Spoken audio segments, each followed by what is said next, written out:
Hello and welcome back to another one of these weekly live streams on a Wednesday this week, not a Tuesday. You don't need to worry about why.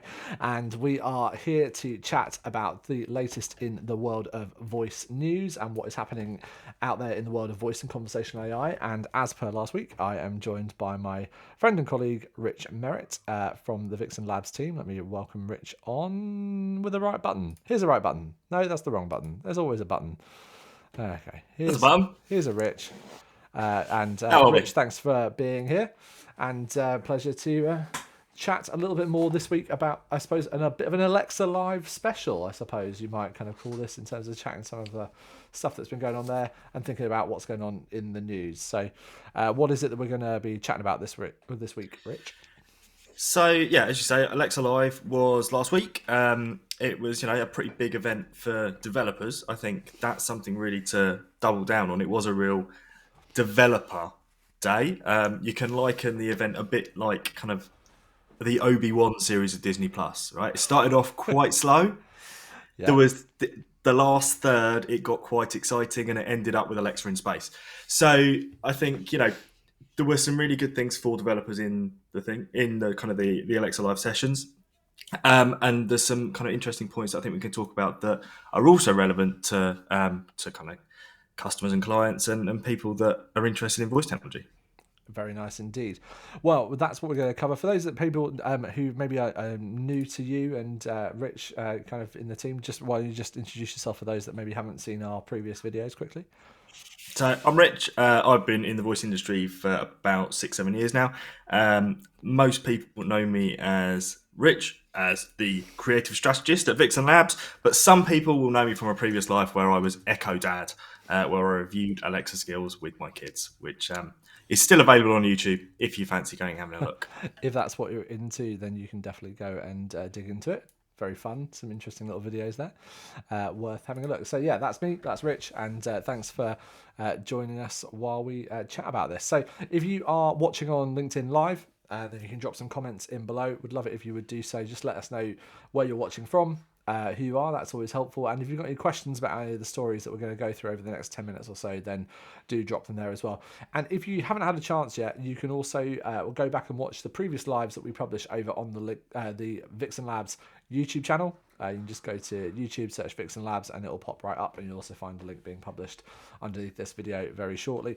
And another quick promotion, I suppose, a little promotional reminder, if I just come to my little special camera over here, is that you can also go and download the Voice Consumer Index from this QR code. If you go and scan it just there with the phone or another device that you're not using to watch us on right now, or if you need to, maybe just take a little screenshot and remember it for later, you can go and watch that over here, which is on this QR code here. Sorry, I realise I'm not pointing. I'm going to turn this mode off. This is the joys of live streaming. It's always difficult. This QR code just down here. Go and download that, and give yourself a little dose of some voice stats and data and things you might want to know about from the world of Vixen Labs, and we will very happily come and tell you more about it. So, with all that said, let's jump into some of this week's content, and we'll go to one or two of the stories, Rich, that you've got for us. And why don't you bring us up with this first story? And let me bring you up a screen share here, and tell So us what's happening. So right here we've got lots of the main stories that I've kind of pulled out from Alexa Live. But I think the first thing I really want to talk about is actually linked to the Voice Consumer Index, and that is the Alexa Auto SDK is now going to integrate with APL for Auto. So what that means for people that aren't aware, Alexa Auto is having. I've just realised I've got to mute my device. I don't know that There we one. go. Yeah. So Alexa always happens. Again, the joys of live streaming. Alexa Auto, for those that aren't aware, is where you can use Alexa in your car. APL is Alexa Presentation Language, where you can put visuals on to Alexa skills. And what they've announced is that the two are going to combine, and you're going to be able to, on your in-car displays, use visuals. What do you think about that, JP? Well, so I mean, we've obviously known for some time there's about 20 to 25% of the market, depending on the country you're looking at, right, in terms of using these voice devices with screens. That's your Echo Shows, it's your Google Nest Hubs. And so I think the idea that bringing this stuff to on-screen content is really helpful. Now, there's a few caveats here. Obviously, one is that for some of these applications that we've maybe built, they're maybe not best suited, and you certainly shouldn't be using them in the car visually or interacting with them visually unless you are parked or stationary. But I mean, personally, I drive a certain car made by a manufacturer out of California that has a lot of on-screen entertainment in the head unit, which is perfect for all sorts of use cases, particularly if you're talking about in future cars, that particularly electric cars, where you might be sitting around parking them for half an hour and charging them up. Having stuff to do on the screen is a really useful thing, but often you are pretty limited to the amount of apps that are previously installed by the device manufacturer, right, by the car manufacturer.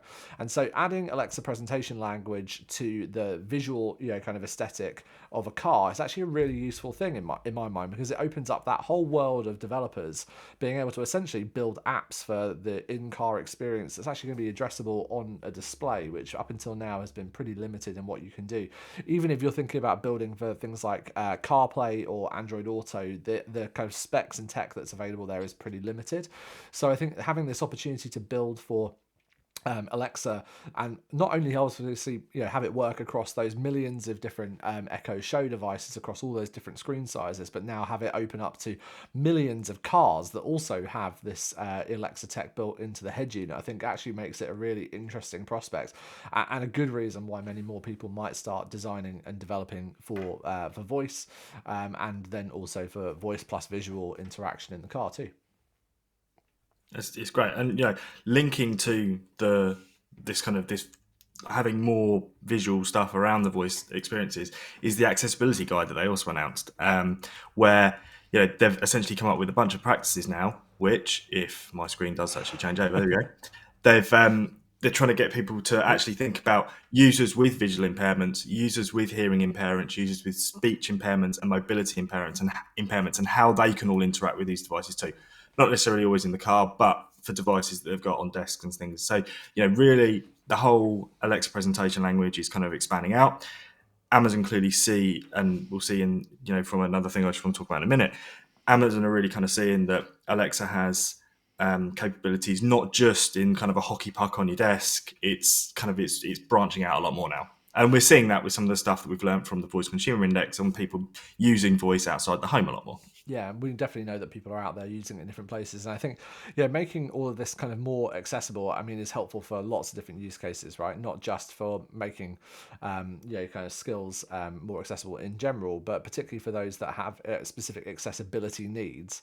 I think this is really important, and particularly for those people that maybe have speech impairment, or as it says on here, hearing impairments. These supports are really necessary. For people who are using voice devices who maybe have visual impairment, a smart speaker can be a real lifeline to the outside world and a really easy way to access a lot of content. That doesn't necessarily mean someone who's registered blind or registered with a visual impairment, but even people who've got kind of just overall kind of eyesight degradation in later life as well. It really opens up this as being a way that they can engage with technology. And I think the more we can make those screen-based elements of those devices more accessible too, all the better. Yeah, and I think that's one thing that people don't necessarily consider with voice. You consider a voice application, you almost people might almost write off people, certainly with hearing impairments and speech impairments. But it's really nice to see Amazon here kind of really trying to get developers to think about these things and making sure that every element of the skill is accessible to everyone that could possibly use it. Yeah, absolutely. And Rich, just while we're going through this, you're referencing here on screen a couple of different pieces from kind of different places. Where are we kind of getting all this information? Where can people go find out more about this stuff? What you're sharing with us on screen? So Amazon have an amazing blog post which kind of sums up everything that they announced on Alexa Live, which has links out to various different like documentation. Now, a lot of that documentation, because it was a developer event, is developer documentation. Yeah. So it's not always the most the friendliest to digest, but there is lots of stuff there around kind of all of these announcements, and with lots of pretty pictures as well thrown in there for good measure. Okay, so yeah, people can go find this. We'll drop obviously the links to all of the Newsday Tuesday content that Rich pulls together for us every week, which we're sharing with you on a Wednesday, or if you're listening to this on the podcast as well, just so you know. You can also get this in an upcoming episode of Talking Shop, and also find all of the links to all of this in the links below this video when it finishes here on LinkedIn, on YouTube, and also over on the podcast, wherever you download the Talking Shop podcast. Okay, what's our next piece of LinkedIn Alexa live news, Rich? So I think the next, yeah, try to say that, the next real thing is, linked to kind of how people are going to be using Alexa moving forward, and that's Alexa for apps. So Alexa for apps is essentially allowing, there's a new SDK that allows Alexa to be built into apps on your phone. So the reason that this is such kind of big, important news, I think, is based, off the back of what we were talking about before about Google and, Google sunsetting actions on devices like in the home, but really doubling down on things like app actions within and the Android experience. It's a very similar kind of experience, I think. So we're going to see a lot more voice assistants within existing apps, and I think that's quite an exciting thing to see. And it's going to be a new way of using this new technology.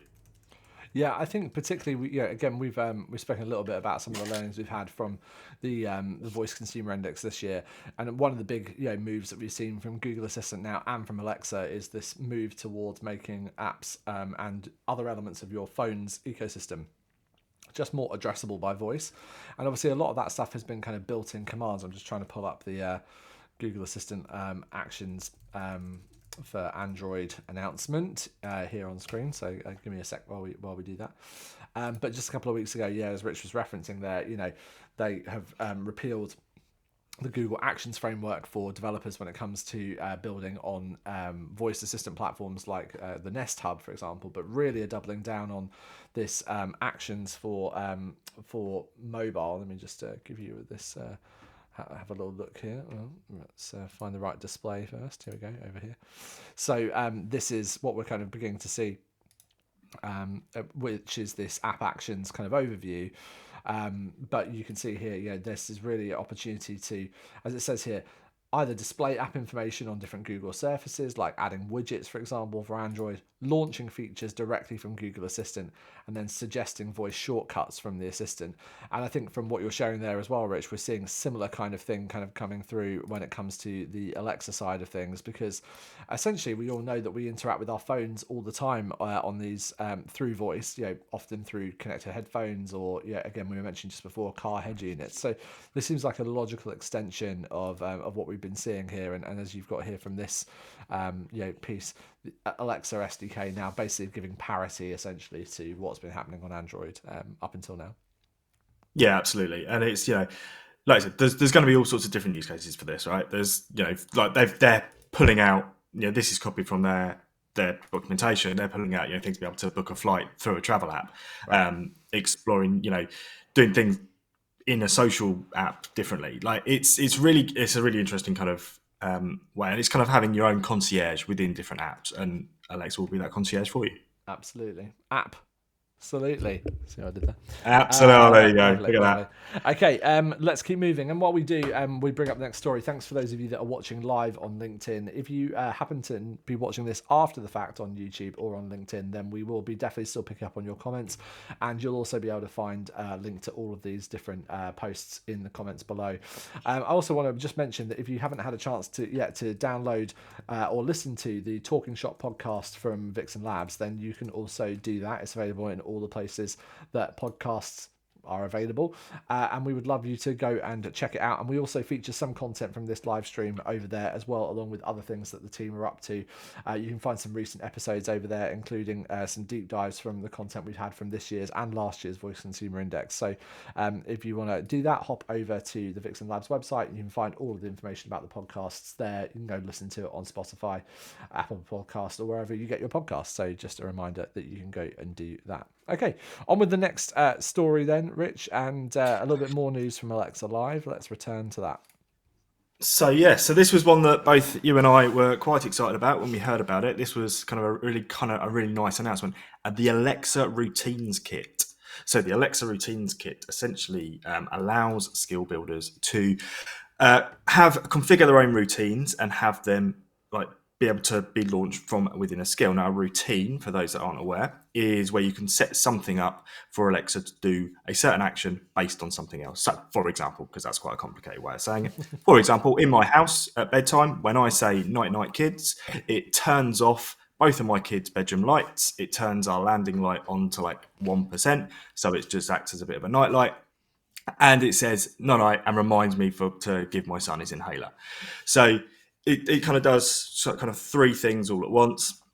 But I program that to just when I say no night, it does it. Now, what developers are going to be able to do is be able to, within their skills, be able to create routines that can then be enabled. So one of the great examples that were given during Alexa Live was Jaguar Land Rover, that similarly they say good night, or Alexa knows that you're going through your nighttime routine. It then reminds you it tells you the charge level of your car. It tells you like if the car's locked or not, and it enables Guardian mode, which means that it alerts you if anyone's trying to get in. So it kind of you're adding things to your existing kind of routines. It just makes it's Alexa becoming more kind of embedded within your life and becoming more kind of part of just without you having to think about doing anything, which is kind of cool. It's really nice. I mean, just for those of you that maybe are watching and thinking, what is this? How do I even do this? There's actually a really useful video for it over on the Amazon website. If you just go look and search for Alexa routines, you can go get yourself set up with it. I'll just give you an idea of it. Kind of very simple thing. But basically it will walk you through kind of how to go about doing this. And, routines, I think, whether it's setting things up for your devices, like, you're wanting to do something with smart home, for example, like Rich was just saying with that example here, very easy to kind of do that good morning, good evening routine. But I think what's interesting with the routines kit is that when you begin to think about third-party skills from brands and businesses and organizations being able to launch these types of things, it opens up a kind of whole new set of use cases, because there are only certain types of routines that you might think of when you're doing something around the house, or if you're out of the house as well, because obviously you can activate these on Alexa wherever you are. That you may maybe only think of doing when you're doing certain tasks, like going out to, I don't know, to mow the lawn, or going out to, kind of make a cup of coffee at home, or, kind of doing the laundry or something like that.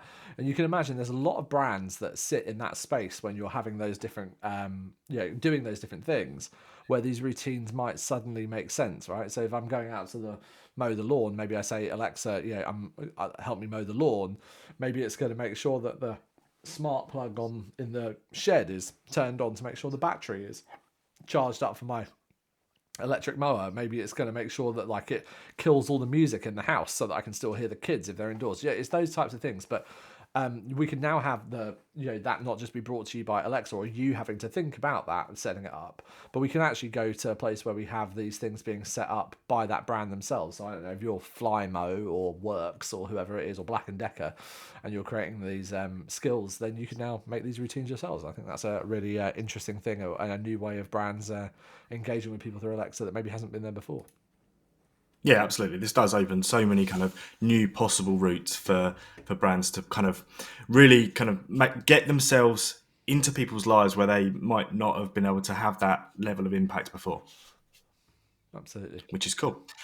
Now, the last thing that I want to look at is the Alexa shopping kit. So the Alexa shopping kit is kind of part of this is around some stuff that is kind of more interesting to developers, but there's also elements that can really interest kind of just like brands and people as well. So the Alexa shopping kit essentially allows you to do two different things: either surface your own product within a skill. So Red Bull have done this quite a lot. They've got, they can sell their energy drinks from within their skill, or commissions on different products. So skill builders can now earn commissions on referrals using the affiliate program. So yeah, JP, do you want to? Yeah, so I mean, I think with shopping, it's a really interesting one, because we've actually been able to start kind of playing around and building in this ourselves. For those of you that maybe have used the WikiHow Alexa skill at home, you just say, well, I'm not going to say it now because otherwise she'll start up, but you ask her over there, or him, depending on how you set it up, to open WikiHow, and you can get answers to questions. But you often also find that Alexa recommends those questions that you would ask generically to WikiHow anyway. And you can now actually, for some certain answers that we've already set up inside of the skill, you'll be able to get product recommendations that are related to that answer. So say you're asking about how to get a red wine stain out of a carpet, for example, you'll get the answer from WikiHow and then be recommended a few different products from Amazon that might be able to help you do that.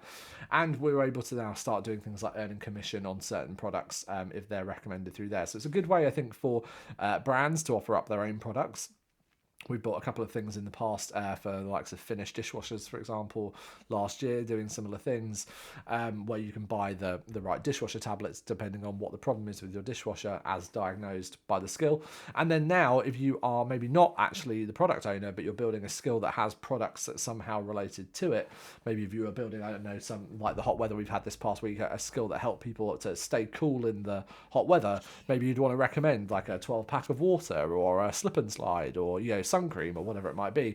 And you can now buy those products directly from that skill and also earn a small commission off the back of that in the same way that you would do if you were building content for YouTube and then reaping that kind of sponsored ad revenue back from it as well. So it's one of the first of a few ways that Amazon began this year to lean into the monetization of the skills market, as well as also being able to advertise for skills as well now via the visual promotion over on through the Amazon DSP.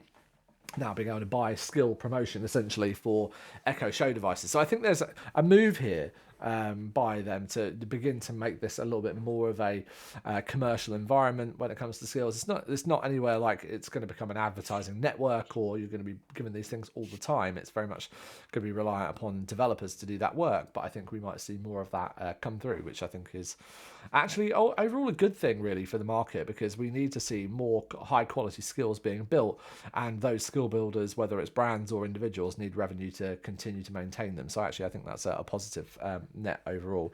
I'm sure some people will be worried about it, but there's always people worried about it. So I think you're right. I think it is a positive thing. It is a way for us to kind of really double down on other ways of interacting with Alexa, and a lot of the things that were announced actually have been new ways of interacting. Now there was lots of other stuff announced. There was things like voice forward account linking, skill deals, the Learning Lab, which are very much developer focused. And there are some really great opportunities for developers now to integrate some more kind of complex kind of things into skills, which is great.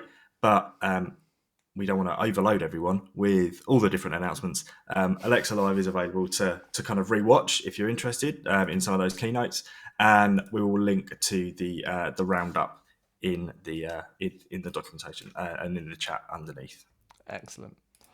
Awesome. Well, Rich, thanks so much for giving us a little bit of a deep dive into all of that. That was super useful. And we will definitely be coming back with more of this. Now, let me just, before Rich and I go, let me just remind you that if you are thinking about getting into this in more detail, let's adjust this camera, make it a bit better. You can go to this QR code. And you can just scan it and go and check it out. And the easiest thing to do, I'm going to do it right now for you, is to go scan this down and go and check out the Voice Consumer Index for yourself. Very simple to do. If you head there, you'll be able to go and get connected when it comes to downloading the Voice Consumer Index. You can also just very simply head to www.vixenlabs.co and you can download it from there as well. And I'm putting the link right now in the chat if you're watching live on LinkedIn, and it'll be in the show notes if you're listening to us on the podcast. So thanks so much for doing that. I'm sure producer Suze will make sure that link is there for you. Okay, well, that's it from myself and from Rich this week. Rich, you mentioned one final thing, which was at the end of the Alexa Live keynote. There was a mention of Alexa in space, which I suppose is an exciting opportunity. Do you want to just give us a little bit of a tease about what people might find if they go investigating Alexa in space? It is exciting. So for people that are interested in this sort of thing, you'll know that the new Artemis missions are the new missions to send man back to the moon and then potentially onto Mars. Now, part of the Artemis missions for this next phase, Alexa will be going up in the space in the shuttles with the astronauts, which is cool. So it just means that we are actual people. Yeah. So like Alexa is going to be able to kind of just make people's lives a little bit easier while they're up there. So, but what I think is actually, for me, one of the really exciting things about this is not the fact that we're sending a robot into space. It's the fact that it's giving Alexa some offline functionality. Right. So Obviously, having to try and connect to the cloud and having to have that latency when you need something like now when you're in space isn't really possible. So they're giving some offline functionality to Alexa, which is something that is potentially kind of going to be quite useful moving forward in remote regions of the Earth. In areas where internet connectivity is not as great as it is, or places like the underground, being able to use Alexa on the Victoria Line. Yeah, I've always try and do that whole connect to the Wi-Fi in between stations thing, and it never works well enough. So I think getting some of that working offline, particularly with this app integration and kind of integration into head units of cars and also head units of and also into mobile phones, I think is actually really interesting. It's the bit that maybe they didn't make quite clearly, is that if you think about all that other stuff we've just spoken about, how much more important that is when it works, when there's also some patchy connectivity. Being able to make some of that work on device in the future, I think, is a really good thing. And again, it seems to be the overall trend of more and more stuff being able to be done on device and done much lighter weight. So, intrigued to see where we go. Maybe there won't be a problem back with Houston, but there will be a problem with Alexa, and we'll have to wait and see what happens there. Okay, well, Rich, lovely to have you with us. Thanks so much for being here, and see you again next week. And for all of you that have chosen to stick with us for the past 30 minutes or so for this live stream, thank you for being here. If you've got comments or questions, things you want us to ask and answer, then you can do that by just dropping those in the chat, or send us an email, info@vixenlabs.co. We're always happy to answer your questions, and particularly if you would like to dig in more to what's going on in the Voice Consumer Index and take you through some of the great stats and facts that are in there, then we'd love to help you do that. The link to download that is in the chat below, and you'll also be able to find it in the show notes of this episode of Talking Shop if that's where you're listening to us. Thanks so much to Rich and the whole Vixen Labs team for continuing to help us put together these live streams. I hope that you find them useful. If you do, then always would appreciate if you would send a comment and maybe share it with somebody else that would find this useful. And as I say, get in touch either by DM or drop us an email to info@vixenlabs.co, and we will see you again on the next one very soon. Have a good week.